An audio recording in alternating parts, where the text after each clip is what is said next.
गगनबावड्याला वातावरण तर एकदम जबरदस्त झालंय आणि इथं तुम्हाला एकदम कमी बजेटमध्ये असं फार्म हाऊस दाखवतो. हे असं कातळी म्हणून बोर्ड लावला, तिथनं डायरेक्ट आत घालायची गाडी. म्हणजे गगनबावडा डॅम जरी विचारला तरी चालतंय. म्हणजे इकडे डॅम कडे वर यायचं नाही, त्याच्या अलीकडेच फार्म हाऊस आहे. आम्ही जरा वरती इकडे फोटो त्याने काढ्या म्हणून आलतो आणि गाडी घातलेली दुसरीकडे कुठे तर. खरं एकदाचा घावला फार्म हाऊस. हे आपलं मित्र प्रतीक आहे, हेच हे फार्म हाऊस आहे. आणि बसण्यासाठी लई भारी विषय केलाय. लई वर्ष झालं पत्याच्याने माझी भेट नव्हती, म्हणून भावानं म्हटला फार्म हाऊस बांधलंय, येऊन जा मित्रांसंग, मटण बिटन एकदम जबरदस्त करूया. इकडे घळघळीत एकदम 2 रूम आहेत आणि इकडे करावगे पण आहे. ही कुठली गांधीची 3 माकडं वरती जाऊन बसल्यात. जाऊन चिकन मटण त्यांनी घेऊन आलो सगळं जेवणाचं साहित्य आणि माईकडे मस्तपैकी झोपावर बसलाय.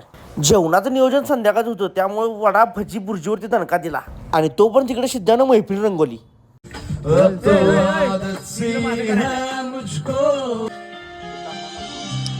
जुदा होके भी तू मुझ में कहीं